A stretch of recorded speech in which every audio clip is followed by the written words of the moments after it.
É uma alegria imensa estarmos juntos mais uma vez no nosso programa. E nesta ocasião, vamos continuar estudando essa série de mensagens, marcas de uma igreja impactante. O tema de hoje é uma igreja conectada com seu tempo. Assista, louve a Deus e seja edificado com esta palavra.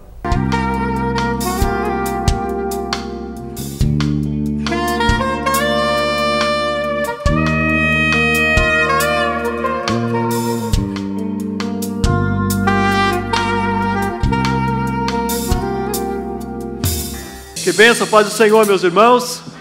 Podeis assentar. Estão achando estranho o púlpito aqui? Pois é, não vai mudar o púlpito não. Isso aqui, esse tambor aqui, na verdade, é do Espaço Adolescente, que é um trabalho que é feito com os nossos adolescentes.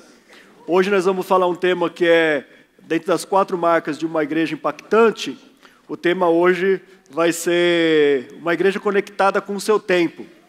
Então, a nossa equipe, Grupo Naive, está aqui com a gente hoje, o pessoal dos adolescentes.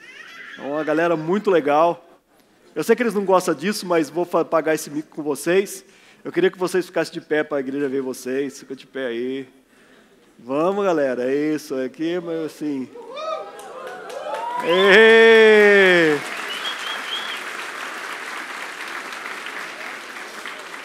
Deve ter mais que está por aí, não tem? Deve ter. Não vou pagar tanto mico com vocês, ficar de pé aí sozinho e tal. Valeu, galera. Obrigado. Tá bom por hoje? Vamos por hoje, tá ótimo. Está sendo feito um trabalho específico com eles, trazendo eles de volta para esse ambiente de culto, de alegria. Enfim, tem sido bênção, estão muito felizes, determinados. Estão já com um pequeno grupo, enfim, alguns trabalhos que estão sendo feitos com os nossos adolescentes, e eles vão usar aqui esse tambor, né, como púlpito, como tribuna deles, tá bom? Então tem esse nome Naive, que não significa nada, tá? Não tem sentido nenhum. Na verdade, uma pessoa que estava junto com os adolescentes, querendo dar uma de moderno, quis falar na linguagem deles, e ao invés de falar vibe, falou Naive. E eles acharam muito engraçado, e aí o apelido do grupo ficou Naive, tá? O que significa? Não sei, pode significar o que você quiser, tá? Mas, enfim, é o trabalho dos adolescentes aqui da nossa igreja, que tem sido muito bonito, tem sido muito encantador, tá bom? Meus queridos, os irmãos que estão acompanhando aqui já a nossa igreja nesses últimos domingos, nós estamos falando dentro de um tema que está aqui, que é marcas de uma igreja impactante, trazendo uma reflexão sobre a igreja de Cristo através dos tempos, através da história, as marcas que essa igreja deixou, que causou impacto no mundo. A igreja de Cristo começou muito pequena, Jesus é o seu fundador, mas ela foi estabelecida aquilo que a Bíblia chama de doutrina dos apóstolos, o ensinamento dos apóstolos. Jesus treinou 12 pessoas, 12 homens, um deles no final se perdeu, e mais um grupo de irmãos que estavam junto com eles. E através dessas pessoas, a igreja de Cristo iniciou. E ela impactou o mundo daquele tempo, e esse impacto se estendeu para muitas nações, desde aqueles momentos e por todo o mundo. E chegou até nós. O que é que faz? Qual é o elemento que promove esse impacto na vida das pessoas? O que faz que hoje, um domingo como esse, um tempo agradável, como está hoje, você saia da sua casa e venha estar aqui, nós vamos estar reunidos hoje para cultuar a Deus, celebrar a Deus. Pessoas que às vezes nunca entrou numa igreja evangélica, vêm aqui pela primeira vez, vamos ver o que está acontecendo, o que eles fazem lá, o que dizem, como que é as músicas que eles cantam. E, dentre todas essas reflexões que a gente está fazendo, depois o primeiro tema foi que essa igreja que impacta, que é uma igreja impactante, que causa esse impacto no mundo, ela é primeiramente uma igreja centrada na palavra de Deus, A Bíblia Sagrada, a Escritura Sagrada é o centro, é a base de toda a mensagem, de tudo aquilo que se fala nessa igreja, da vida dessa igreja, deve ser assim. Essa igreja também é uma igreja focada na evangelização, ela trabalha esse projeto de evangelização, ela é propagadora do Evangelho, as pessoas pregam o Evangelho das mais variadas formas, seja convidando o seu amigo para vir à igreja, dando o seu testemunho pessoal, através do rádio, televisão, internet, todos os meios.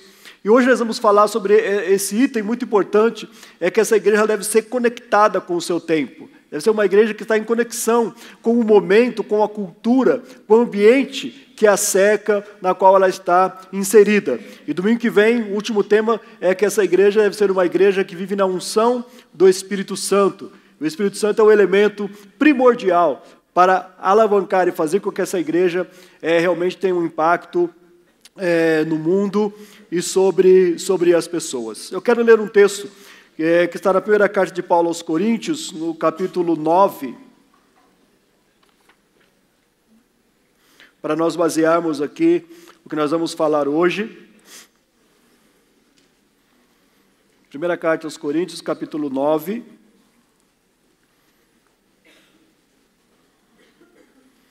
Do versículo 19 até o versículo 23. Porque embora seja livre de todos, fiz-me escravos de todos para ganhar o maior número possível de pessoas. Tornei-me judeus para com os judeus, a fim de ganhar os judeus. Para os que estão debaixo da lei, tornei-me como se estivesse sujeito à lei, embora eu mesmo não esteja debaixo da lei, a fim de ganhar os que estão debaixo da lei. Para os que estão sem lei, tornei-me como sem lei, embora não esteja livre da lei de Deus, e sim sob a lei de Cristo, a fim de ganhar os que não têm lei. Para com os fracos, tornei-me fraco, para ganhar os fracos. Tornei-me tudo para com todos, para de alguma forma salvar alguns. Faço tudo isso por causa do Evangelho, para ser coparticipante dele. Amém? Quando Jesus veio a este mundo, ele começa o seu ministério. O ministério de Jesus foi um ministério que causou um impacto no mundo de então. Ele quebrou alguns paradigmas e alguns costumes religiosos. A religião do tempo de Jesus era uma religião baseada na tradição judaica. Mas era uma tradição judaica que havia, com o tempo, se tornado extremamente ritualística, engessada, difícil, moldada sobre alguns padrões. Jesus, então, ele consegue quebrar algumas dessas coisas, alguns desses moldes. Jesus tem relações diferentes das autoridades religiosas do seu tempo. O sistema religioso do tempo de Jesus era dividido em classes, em castas de poder. A classe eclesiástica dominante, poderosa, formada pelos sacerdotes e sumos sacerdotes, vivia num sistema de pompa, de riqueza, e totalmente afastado e distante do povo. Então existia uma classe eclesiástica poderosa, dominante, e existia o povo, que era usado, manipulado por essa classe dominante. É uma história que já se repete, vocês sabem disso. A Igreja de Cristo, o cristianismo, veio exatamente para quebrar isso. Uma das causas da perseguição que a igreja sofreu no começo da sua história é que ela nivelava todas as pessoas. O apóstolo Paulo escreve que diante de Cristo, no Evangelho, não existe servos e livres, não existe judeus ou não judeus, não existe ricos e pobres, mas que todos são iguais diante de Cristo e diante da lei de Deus. Isso não servia para a filosofia, para o modo de pensar daquele tempo, quando eles achavam, principalmente ali influenciado pela cultura romana, de que algumas pessoas nasceram já para serem dominantes, para serem poderosos, e outros nasceram, e os deuses te fizeram assim, para que você seja pobre, explorado, para que você sirva essa outra classe. Eles diziam isso, e que isso eram os deuses que tinham determinado, e que você não podia mudar esse tipo de coisa. O Evangelho de Cristo veio falando totalmente diferente. Que Deus criou todas as pessoas para o louvor da sua glória e que todas essas pessoas, de todas as formas, podem almejar coisas, podem ter crescimento, podem desenvolver, podem se tornar aquilo que Deus planejou para a sua vida, dentro dos seus sonhos, das suas expectativas. Com o passar do tempo, essa igreja, ela vai se expandindo e ela vai chegando a outras culturas. E aí, novamente, ela começa a sofrer alguns choques com essas culturas. Principalmente quando ela se depara com a cultura grega. Muitos pensamentos diferenciados. Nesse cenário surge, Deus chama uma pessoa de uma forma muito especial, que foi o apóstolo Paulo. Ele era um homem extremamente preparado, tanto secularmente, tanto na cultura do mundo. Ele era um cara que entendia de filosofia, de política, que entendia de poesia, que entendia de arte e que entendia de direito. Ele tinha um grande poder de persuasão, ele sabia argumentar. A carta aos Romanos, por exemplo, é um dos maiores tratados de argumentação usado até mesmo pelos estudantes de direito, porque Paulo tinha essa capacidade. E Deus o usa, Deus o enche do seu espírito e o capacita para entrar nessa cultura. Quando nós lemos Atos dos Apóstolos, no capítulo 17, Paulo está inserido em Atenas, um lugar onde permeava os maiores filósofos, o berço da filosofia daquele tempo, e de repente Paulo começa primeiramente ensinando na sinagoga dos judeus, mas os judeus ali não conseguem o deter, e ele começa a falar nas praças, ele começa a falar nos mercados.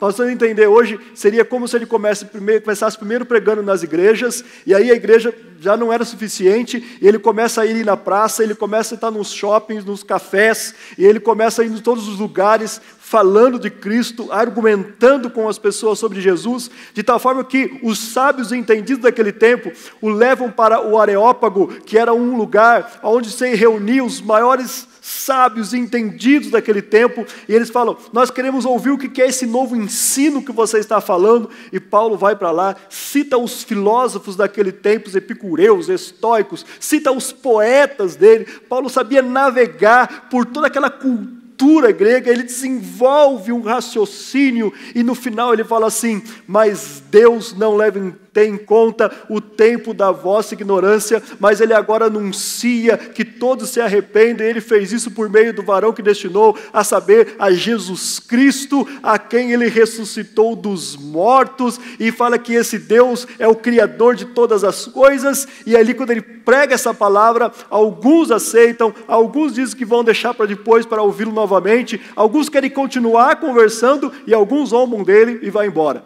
Mas Paulo tem a capacidade e consegue penetrar. E ali, queridos, uma igreja é plantada, o evangelho começa a ser anunciado, e toda a Europa é impactada pelo poder do evangelho. Então ele sabia realmente, como ele diz nesse texto aqui: eu fiz de tudo.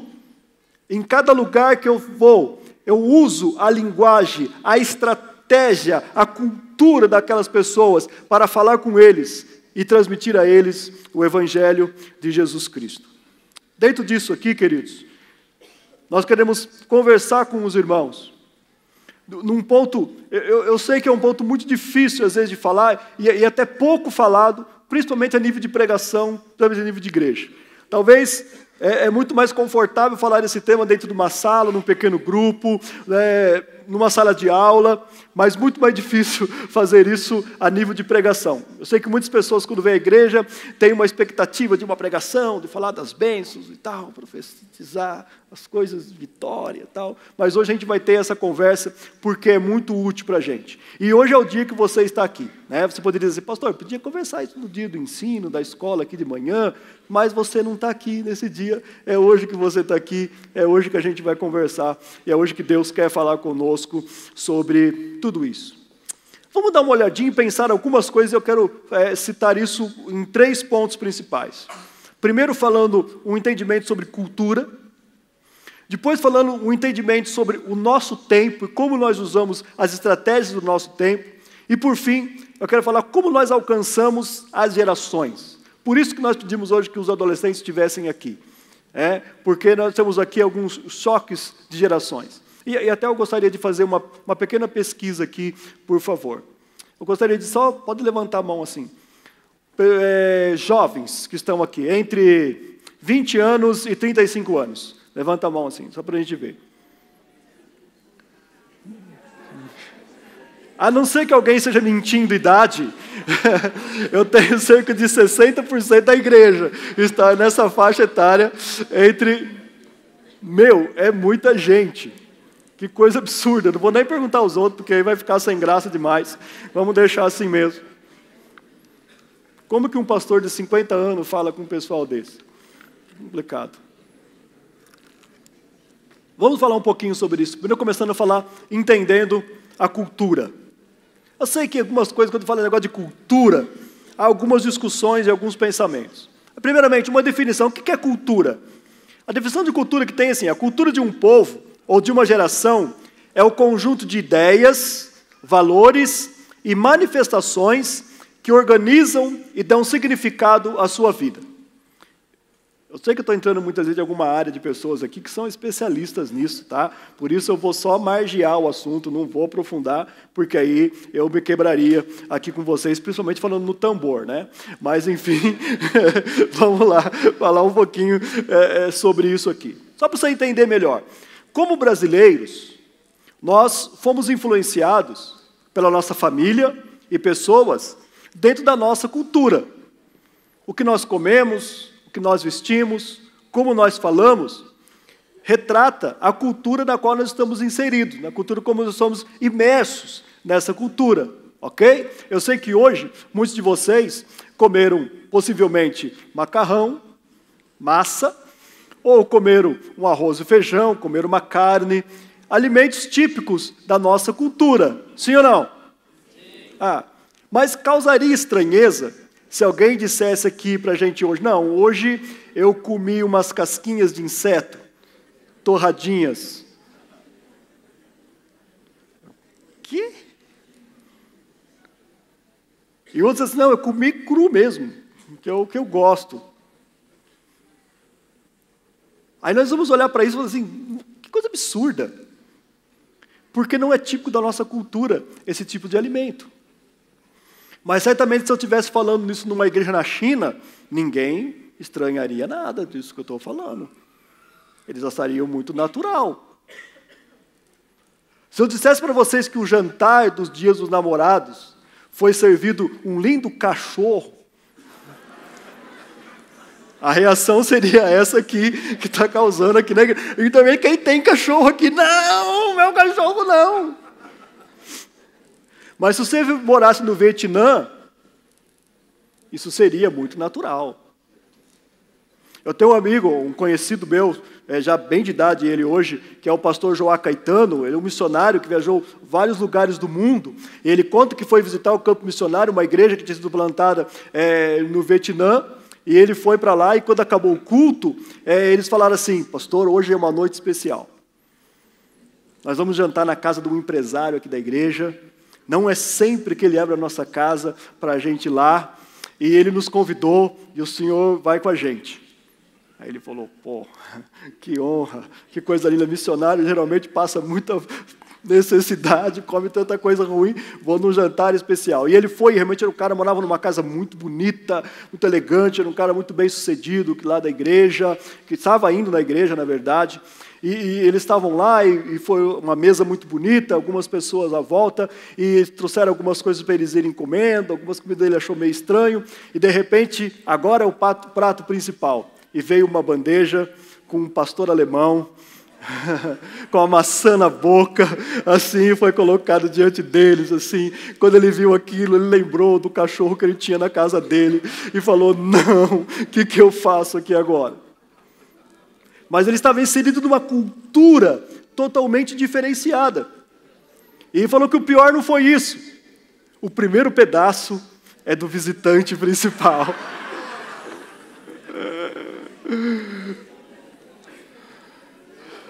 Você está dentro de uma cultura diferente. Quando eu falo isso aqui, nós ficamos achando absurdo. Mas ele estava dentro da cultura daquele país. Onde isso, e aliás, aquilo era uma comida muito cara. Não era qualquer pessoa que tinha condições de servir aquele prato, de servir aquele alimento. Imagine vocês que às vezes fica com nojo de alguns tipos de comida, não é tudo que vocês comem, está lá num lugar desse aí, tá bom? Então nunca mais reclame da comida da mamãe, nunca mais reclame da comida que você come lá.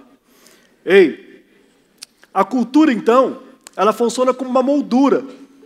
Muitas vezes ela se manifesta nas expressões artísticas, da dança, da música, do cinema, do teatro, das pinturas. Enfim, muitas coisas assim. Algumas observações importantes sobre a cultura. Toda cultura pressupõe um grau de homogeneidade. O que é isso? Existe um padrão mínimo para que a gente que possibilite uma convivência. Por exemplo, o idioma. A cultura tem que ter um idioma que seja natural dessa cultura. Aqui no Brasil, por exemplo, falamos o português, que é a nossa linguagem. Então é possível estar comunicando com vocês, porque todos os irmãos aqui, na sua cultura, falam essa língua. Quando você vai para outro país, você vê aquele pessoal falando tão estranho, você fala assim, gente, como é que vocês conseguem aprender isso? Como é que o japonês consegue aquelas letras tudo diferente? Mas para ele é tão natural, é a cultura dele. Nós achamos difícil, eles acham a nossa língua muito difícil. E assim por diante. Mas toda cultura possui um certo grau de tolerância com a diversidade. É o que chamamos de subcultura. Por exemplo, aqui no Brasil, por ser um país muito grande, nós temos dentro da própria nação uma subcultura muito diferente. Se o pessoal do Nordeste com o pessoal do Sul, muitas expressões da linguagem são diferentes, sim ou não? Diferente, às vezes eu sei o que ele está falando. O mineiro do sul de Minas, que fala Belo Horizonte, pipoca, de leite, tudo grudado, às vezes você não entende o que ele está falando.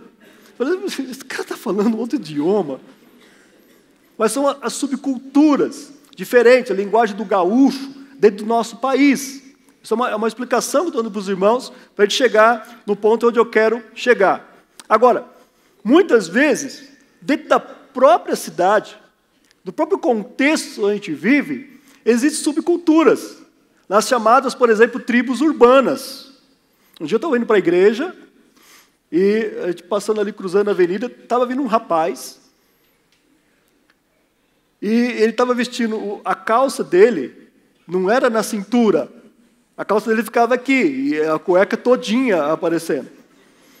E ele estava abafando. Aquilo, para mim, assim, gente, que coisa absurda. Mas dentro da tribo dele, aquilo era muito legal, cara. Aquilo era muito claro, era muito lógico. Então você vai ver dentro dessas culturas muitas diferenças. E nós não podemos nunca julgar ou subjugar, nunca podemos ofender, porque a pessoa criou o sistema. O cara pinta o cabelo de roxo, de amarelo, de verde. Pinta. Faz parte de uma subcultura. E há da gente ter uma tolerância e uma aceitação, porque nós achamos que o correto é usar uma roupinha desse jeito assim, ajeitadinho e tal. Mas não é a visão que essa pessoa tem disso. A visão dele é outra. Ele está olhando o mundo de uma outra forma. E há que se ter um respeito e um entendimento a isso. Mesmo que pareça absurdo para você. Mas aí, queridos, há um problema. Entender a cultura é fundamental para esse processo de comunicação do Evangelho. Como igreja, nós não podemos desprezar a cultura. A igreja ela é aberta a todas as pessoas. Mas nós também temos que olhar para a cultura e fazer uma observação daquilo em que ela fere os padrões estabelecidos por Deus através da sua palavra. Vamos olhar o dia nisso aqui. Gênesis 1 e 2 fala que Deus criou o ser humano. E Deus o criou com uma capacidade de inteligência e com poder criativo. O ser humano é o único que tem esse poder criativo. E ele cria coisas para o seu conforto e para a sua convivência. Coisas desde as mais simples. Por exemplo, tinha lá o homem, a mulher, e ele de vez em quando ficava cansado de ficar de pé. Aí ele se sentava numa pedra, se sentava no chão. mas nem sempre ele podia carregar a pedra. E aí ele pensou, eu vou criar um negócio para eu sentar quando eu estiver cansado. Aí ele criou um banquinho. No começo foi um toco de árvore que ele cortava, e ele foi desenvolvendo isso. E aqui hoje vocês estão sentados em cadeiras, concordo que não tão confortáveis assim, mas vocês estão todos sentados aqui porque um dia o ser humano, alguém criou isso, inventou isso. E você usa e nem se preocupe em saber que isso um dia foi inventado, mas foi inventado. E isso faz parte da beleza da criação de Deus. Tudo que você olhar ao seu redor, alguém inventou. Alguém criou isso. Alguém um dia parou, fez cálculos, projetou para que nós pudéssemos usar. As roupas que você está usando, tudo que você está usando, alguém inventou. Alguém trabalhou em cima disso. Alguém se sentou e pensou. Isso passa a fazer parte da nossa cultura e são coisas extremamente maravilhosas. Só que Gênesis 3 fala da queda. E a queda do ser humano contaminou esse poder criativo do ser humano. E muitas dessa capacidade criativa do homem, muita dessa capacidade criativa que nós temos, passou agora a ser usado para o mal. Passou a ser usado para coisas erradas. Então, todas as coisas boas, inteligentes e maravilhosas que você vê criada, há um contraponto de pessoas usando para coisas ruins. A faca é uma coisa boa ou ruim? Excelente, gente. Imagina a vida na cozinha sem uma faca. Mas quando alguém pega uma faca e enfia na barriga do outro, ela é boa ou ruim? O mesmo poder criador para o bem pode ser usado para o mal. Isso por causa do quê? Por causa da queda. A queda foi o pecado que entrou no mundo e ele contaminou as nossas vidas. No ano de 1974, houve um congresso de lideranças evangélicas, e foi na Suíça, em Lausana. Representantes de 150 países, vários representantes de 150 países, das mais diversas denominações evangélicas que se reuniram. E eles pactuaram algumas coisas para que possibilitasse uma evangelização a todas as culturas. E no âmbito da cultura, eles disseram o seguinte: o desenvolvimento estratégico para a evangelização mundial requer metodologia nova e criativa. Com a bênção de Deus, o resultado será o surgimento de igrejas profundamente arraizadas em Cristo e estreitamente relacionadas com a cultura local. A cultura deve ser sempre julgada e provada pelas Escrituras. E aí eles disseram: porque o homem é criatura de Deus, parte de sua cultura é rica em beleza e em bondade. Mas, porque ele experimentou a queda, toda a sua cultura está manchada pelo pecado, e parte dela é demoníaca. E aí nós vemos um paradoxo. Como lidar, então, com essa cultura? Como a igreja observa isso? Como nós vamos impactar o mundo com a sua cultura através do Evangelho? E aí, rapidamente para você entender, o que nós temos que fazer? Primeiro, observação. Temos que olhar para tudo que existe. Seja a música, seja o filme que você assiste na televisão, no cinema, seja uma peça de teatro, seja uma dança, seja um quadro, seja qualquer forma de expressão artística, ou mesmo qualquer meio de convivência entre as pessoas, maneira como as pessoas se comportam. Faça uma observação. Nós temos que estabelecer filtros. Nós não podemos olhar cegamente para tudo e ir aceitando tudo com um oba-oba. Ah, é cultura, é cultural, é dessa cultura. Ah, pode, é válido. E vamos recebendo e oba-oba. Segundo, nós temos que ter um discernimento. Colocando filtros. E o filtro que nós temos é a palavra de Deus. É a Bíblia Sagrada. Portanto, a cultura que nós vivemos, estamos inseridos, ela deve ser filtrada nas suas manifestações e expressões pelo conteúdo das Escrituras, porque a Escritura é a centralidade da igreja, é a base da igreja de Cristo. Depois que você observar isso, tudo que você vê na cultura que traz beleza e bondade, você pode usar. Se você assiste um filme, esse filme tem beleza, tem bondade, tem bons conteúdos, tem coisas boas, É uma história bonita. Não tem nenhum problema você assistir esse filme.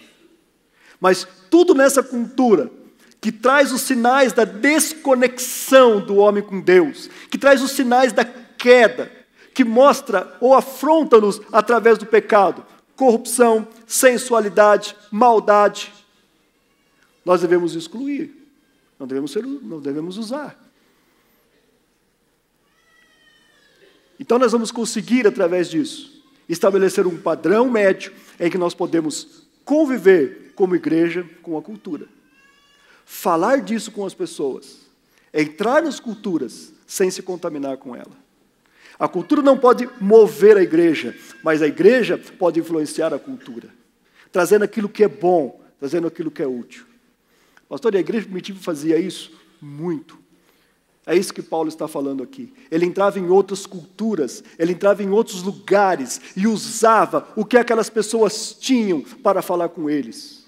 Lá em Atenas, ele percebeu ao passar pelo meio daquele povo que eles eram extremamente supersticiosos. Em Atenas, existia tantos deuses, que uma vez Aristóteles sai pela rua com uma lanterna, e as pessoas perguntam para ele assim, o que você está fazendo? Eu estou procurando um homem, porque tem tanto Deus aqui que eu não consigo achar um homem no meio deles. E Paulo olha para tudo isso, e ele chega para eles e fala assim, varões atenienses, em tudo eu vejo vocês um tanto quanto supersticiosos, pois passando pelos seus altares, eu encontrei um altar ao Deus desconhecido. E ele faz uma ponte, uma conexão com aquela cultura. E ele diz assim, esse Deus que vocês adoram, não o conhecendo, é o Deus que eu estou anunciando para vocês. Como é que é isso? Que é isso, Paulo? Você está falando que Deus é o Deus desconhecido? Espera aí, Deus é o Deus de Abraão, Isaac e Jacó. Mas o povo de Atenas não sabia quem era Abraão, nem quem era Isaac, e muito menos quem era Jacó. Ah, o Deus é o Deus que o profeta Joel falou sobre ele. Quem é Joel? O que é profeta? Ele tinha que falar dentro da cultura deles. E ele faz isso muito bem. Amém? Segundo lugar, a forma como nós apresentamos a mensagem. O conteúdo da mensagem, o conteúdo do Evangelho, ele é inegociável. Nós não podemos mudar o Evangelho. O Evangelho é o poder de Deus para a salvação de todo aquele que crê. O Evangelho anuncia as boas novas de Jesus Cristo, que Jesus Cristo veio a esse mundo, morreu numa cruz para nos salvar, ressuscitou ao terceiro dia, um dia vai voltar a buscar a sua igreja, e o único meio de salvação é através de Jesus Cristo. Isso é o Evangelho. Não podemos mudar isso. Mas a forma como nós anunciamos o Evangelho é muito importante. Eu quero usar como exemplo o que aconteceu com a igreja na Reforma. A Reforma Protestante acontece no ano 1500, porque a igreja volta novamente a ser uma igreja desconectada. Uma igreja em que existia um poder eclesiástico dominante, poderoso, e a classe pobre. Em que não havia mais essa comunhão, não havia mais o sentido de comunidade. A reforma proposta pelos reformadores quebrava esse vínculo. E deixa eu dizer uma coisa para você. Os reformadores usaram, principalmente Martinho Lutero, o que existia de mais moderno em tecnologia naquele tempo. Recentemente, tinha acontecido um cara chamado Gutenberg, um alemão chamado Gutenberg, tinha inventado a imprensa, o tipo impresso. Até então, toda a literatura era feita através de manuscritos.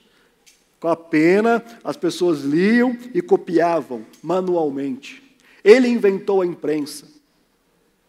E isso foi extremamente importante. Os panfletos, os boletins, folhetos, propagando que a salvação é somente por Jesus Cristo, que a salvação é só pela graça, que as Escrituras é o que determina quem é Deus e fala de Deus, a salvação pela fé, tudo isso ele coloca em folhetos, imprime, usa a imprensa recém-descoberta para divulgar as verdades do Evangelho. E deixa eu dizer uma coisa para você, o primeiro livro a ser impresso foi a Bíblia.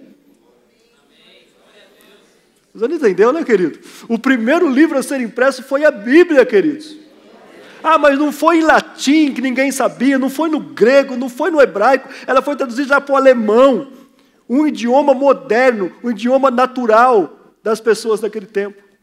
Ele começa a fazer as traduções da Bíblia para o alemão, para o inglês, para o espanhol, e todos os lugares do mundo começa a usar a imprensa para imprimir Bíblias e para distribuir isso para o povo, conectando novamente a cultura e a época daquele tempo. Essa invenção foi tão preciosa e tão gloriosa que demorou 400 anos para surgir um novo sistema de comunicação que pudesse revolucionar o mundo do que foi a imprensa. Nos inícios do ano de 1900, surge uma nova descoberta maravilhosa, extraordinária. E quando eu falo isso para os adolescentes, deve ficar doido, que foi o rádio.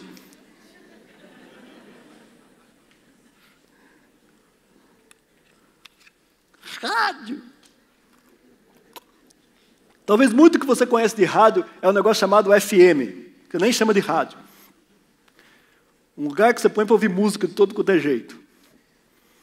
Mas quando o rádio começou e foi se desenvolvendo, existia um sistema chamado de ondas curtas. Quem é mais antigo aqui? Eu, sinceramente, não me lembro disso. Nunca passei por isso aí, mas algumas pessoas que estão aqui passaram. As ondas curtas. As ondas curtas que alcançavam lugares inimagináveis. Só para você comparar. Estava lá um camponês, numa cidade do interior do Nordeste, isolado do mundo. Mas ele tinha um rádio, porque o rádio era barato. E lá à noite, ou bem de manhãzinho, quando ele levantava, ele ligava aquele rádio e ficava tentando achar uma estação. Estação eram os lugares onde tinha lá. Aí ele fica virando aquele ponteiro, que fazia um barulhinho tipo assim. E nessa virada do botão para lá e para cá, de repente ele acha alguém falando. E ele para ouvir aquilo que o cara está falando. E aquele cara é um pastor, na capital, em São Paulo, ou no Recife, ou em Belo Horizonte, pregando o Evangelho. Ele não sabe quem está ouvindo. E ele começa a falar sobre Jesus, sobre a salvação, e aquele cara fica ouvindo, olhando para o rádio assim, achando demais aquele trem. E aí começa a tocar um hino de dupla. E ele acha lindo aquele dueto, um homem e uma mulher cantando um hino. Irmãs Falavinha. José e Dulce, Zilanda Valentim, vamos atualizar um pouco mais, Luiz de Carvalho, amém? Começou alguém a falar, eu sei que são pessoas que vocês nunca ouviram falar na vida, mas eles são os pioneiros na música evangélica nessa área. E no outro dia ele chama a mulher dele, véia, vem aqui ouvir o que o cara está falando aqui no rádio. E de repente esse pastor fala assim, você que está passando, está sofrendo uma enfermidade, coloque a mão sobre o seu coração, eu vou orar por você, a oração da fé vai te alcançar. Ele coloca a mão lá e de repente ele faz uma oração e Jesus cura. Mas ele não sabe nada do que é aquilo lá ainda. Ele não conhece nada, ele não entende nada do que é aquilo. Mas aí o pastor fala assim, olha, se você quiser conhecer um pouco mais sobre isso, escreva para nós, caixa postal, número tal. Caixa postal, vou explicar para vocês. Era um sistema que existia no correio. E como era muito difícil entregar a carta, eles tinham uma caixinha que ficava no correio. Como menino, eu fui algumas vezes buscar correspondência na caixa postal. Você tinha uma chavinha, o carteiro botava as suas coisas lá dentro daquela chavinha, chegava lá, abria a chavinha e pegava as suas cartas e fechava de novo. Então você tinha uma caixa postal. Quem aqui já foi no correio buscar correspondência na caixa postal? Levanta a mão. Assim. Algumas pessoas veteranas aqui já foram lá. E aí ele indicava a caixa postal. E essa pessoa então escrevia, passando o seu endereço, tal. Quando o pastor recebia, depois de 3 meses, a cartinha desse irmão, ele ia mandar um material, uma apostila para ele. Mas para fazer essa apostila, ele usava um equipamento de última geração chamado mimeógrafo.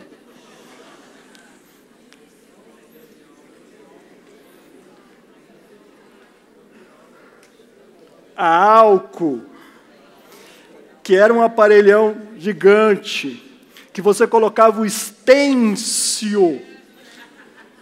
E para você escrever no estêncil, você tinha que datilografar, um negócio chamado máquina de datilografia, ou máquina de escrever. Aí você punha aquele trem, mas você não podia errar, porque ele não tinha essa teclinha return ou escape que você podia voltar. E não dava para passar em Rolex. E aí você datilografava um estudo bíblico sobre os primeiros passos da fé, o que é batismo, o que é a salvação. E rodava aquele trem e grampeava e punha no correio. Mais 3 meses esse irmão recebia a apostila para fazer um estudo bíblico. Mas sabe o que acontecia com isso, queridos?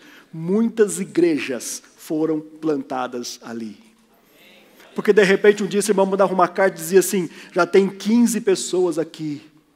E aí eles mandavam um pastor para lá e abriu uma igreja. E hoje existem grandes igrejas por esse interiorzão que foi fruto do rádio, quando alguém pregou o evangelho. Mas quanta gente atacou o rádio? Isso é do demônio. Onde viu uma pessoa falar dentro de um aparelho desse aqui?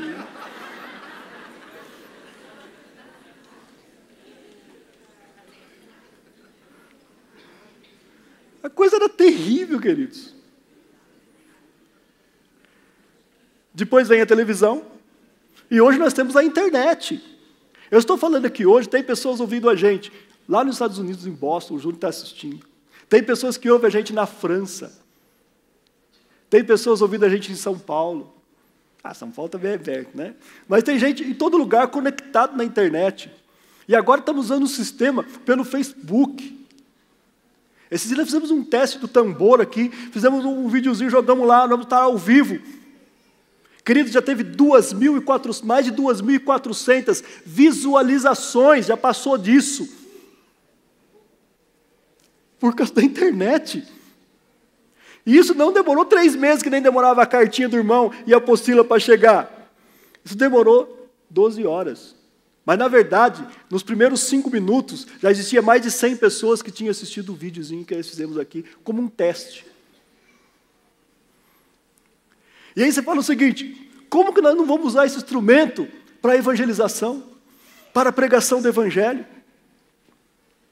Como nós vamos estar conectados com o nosso tempo, usando o que existe de mais fantástico na tecnologia?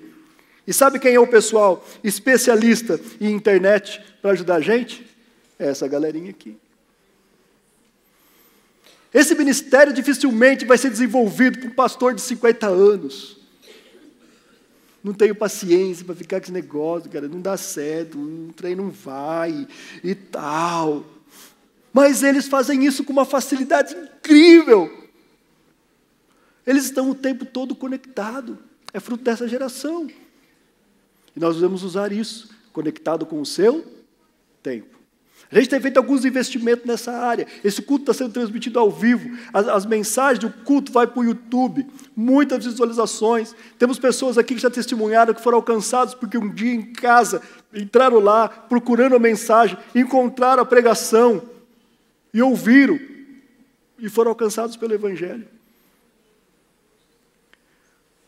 Temos que conectar com o tempo. Mas como é que é esse negócio? Tem que ficar pondo essas coisas. Vamos embora. Mas tem gente fazendo coisa errada com a internet? Muitas.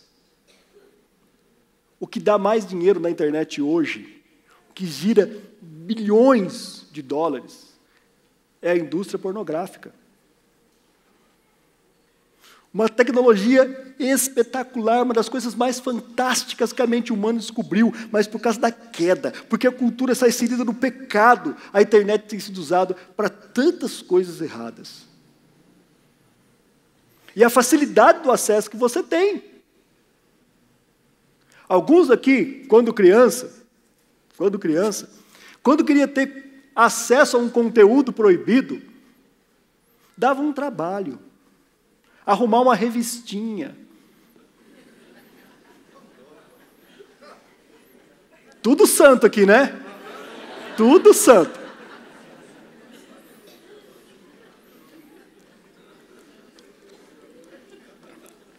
Olha louco, pastor, falar uma coisa dessa no puto, mas estou no tambor. Está valendo.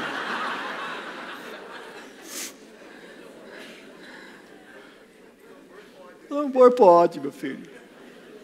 Alguém perguntou se o Chaves vai sair daqui de dentro. Nossa, essa é ruim demais. Ei, mas hoje quando a pessoa entra lá, o máximo de dificuldade que ele tem é uma pergunta que vai ser feita para ele. Você é maior de 18 anos? Aí você imagina um garoto desse aqui, de 12 anos, 13 anos, com a maior curiosidade de ver sobre isso. E aparece na tela, você é maior de 18 anos? Sim.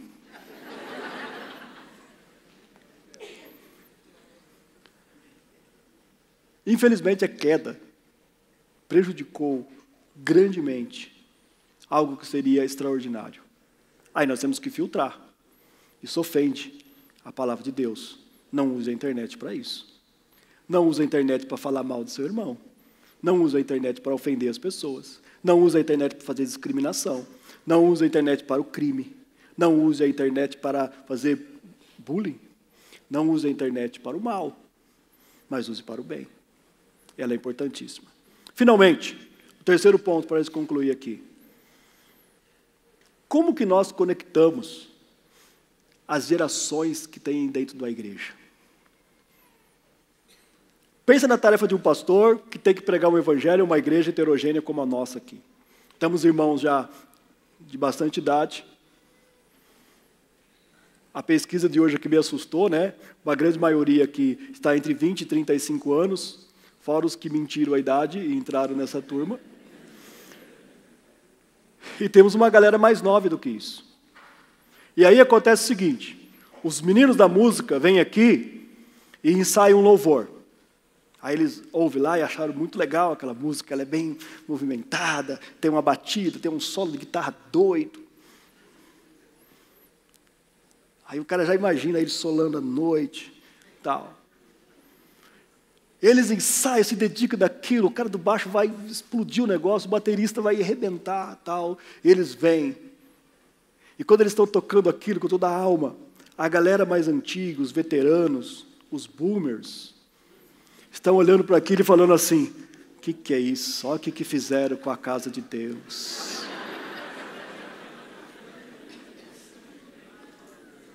Olha aquele rapaz da guitarra, parece que está não sei o quê. Ele pensa que ele está onde? Na boate. Isso aqui é igreja. É, e ele está fazendo para Jesus, querido. Mas o pessoal da geração Y está achando muito legal. Que da hora! E aí, no momento de nostalgia, o pastor vem aqui e começa, basta uma palavra tua, basta uma palavra só. A geração dos veteranos, yeah! Isso é música! Isso é adoração! E a galerinha, que é? Que vergonha! Ainda bem que o meu colega não veio hoje. Sem noção esse pastor. A geração se choca, querido, aqui dentro, irmão. E como a gente faz com isso? As gerações são divididas, isso já bagunçou um pouco, mas tem os veteranos, nascidos de 22 a 45, chamados boomers, nascidos entre 45 e 65, são os pós-guerra, uma geração que via viciada em trabalho, uma geração muito maluca naquele tempo. A geração X, que é a minha geração, trabalha com entusiasmo, essa coisa toda, que é entre 65 e 77, gosta da formalidade, busca equilíbrio na vida profissional e pessoal, tal. Já se sente à vontade com tecnologia, tanto que eu estou usando aqui a tecnologia, se falar que não, tá bom? Mas a geração Y, e na verdade já tem uma nova geração emergente aí, que eu não sei nem como mais chamar essa geração, só uma característica dessa geração: são extremamente informais, agitados, ansiosos, impacientes, imediatistas. Se você tem filho adolescente, você está identificando isso. Pai, estou precisando de um celular. Vamos esperar, final do ano. Final do ano, pai. Final do ano. Final do ano é uma eternidade. Eu preciso para agora. Agitados, eles estão em constante movimento. Ficar aqui 1h30 de culto, já teve uns que escaparam. Vou conversar contigo amanhã, Caio. Escapou alguns aqui. Só que é um fim. 1h30 sentado. É uma geração difícil de lidar, porque eles são agitados, são informais. Para que precisa fazer isso? Por que tem que ser assim? Faz logo. Fala logo o que você tem que falar. Chegar para um adolescente e querer explicar, contextualizar coisa, isso é um fim para eles. Para eu chegar onde eu queria chegar com eles, eu demorei tudo isso. Eles estavam ali olhando para mim e falaram assim: Deus, onde isso vai dar?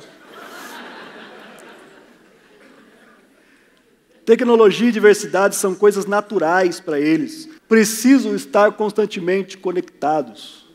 É uma geração que você olha o computador deles, o notebook, eles têm 20 janelas abertas e eles fazem tudo ao mesmo tempo. Eles ouvem música, assistem filme, falam no WhatsApp. Estão conectados, estão fazendo tudo ao mesmo tempo. E não adianta você querer entrar no mundo de tecnologia deles, porque eles escapam de você. Você quer saber se já existe uma nova mídia social inventada? Dá uma olhadinha se a vovó e a mamãe e o papai já entrou na tecnologia deles. Exemplo. Orkut.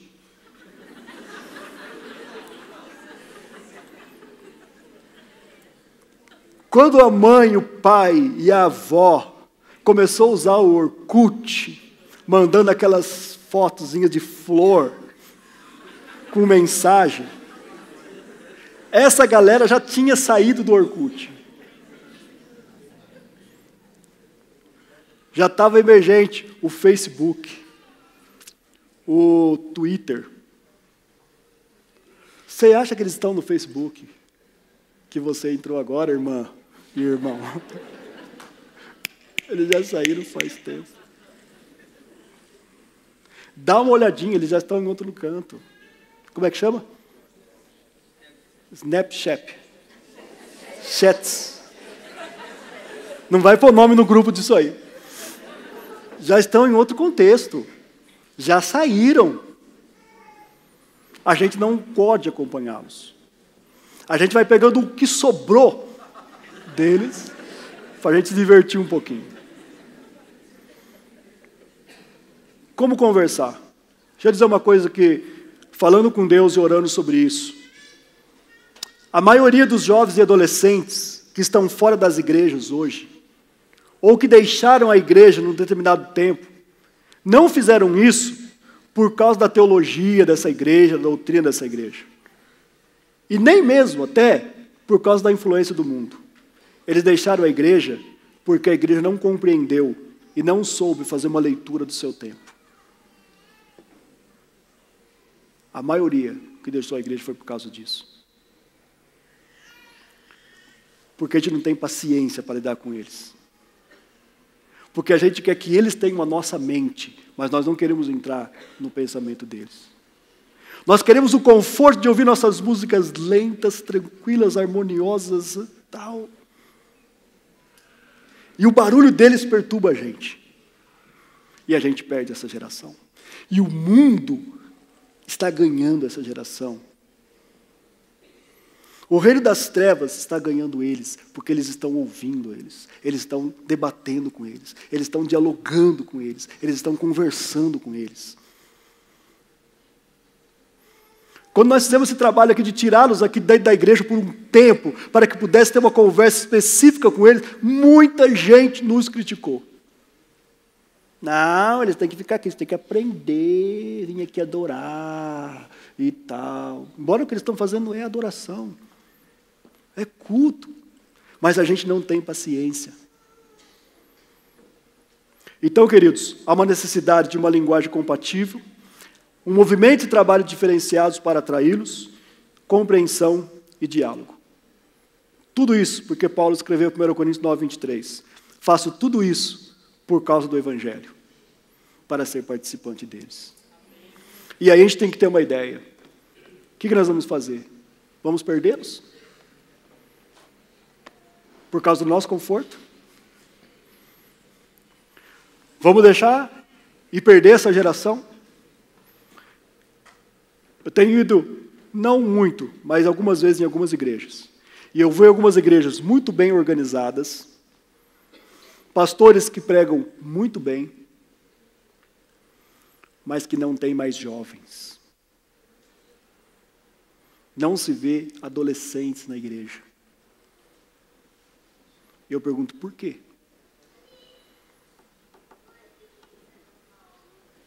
E a gente precisa pensar nisso. A igreja que vai impactar esse mundo, a igreja que vai fazer as marcas que impactam o mundo, é uma igreja que está conectada com o seu tempo. Que Deus nos dê sabedoria, que Deus nos dê graça, para nós sabermos fazer uma leitura dessa cultura, deste tempo, usar os instrumentos a nosso favor. Usando isso para o bem da obra de Deus e do reino de Deus. Amém. Eu quero orar pela sua vida, abençoar a sua família, no nome de Jesus. Pai, em nome de Jesus, alcance os teus filhos que assistiram essa programação e que a tua bênção seja sobre a vida de cada um deles, para cura, para restauração, para livramento, para restauração, e o teu nome seja glorificado. Que o teu favor e a tua graça seja sobre esta casa, e em tudo o Senhor venha operar maravilhas. É o que nós oramos no nome de Jesus, para teu louvor e glória. Amém.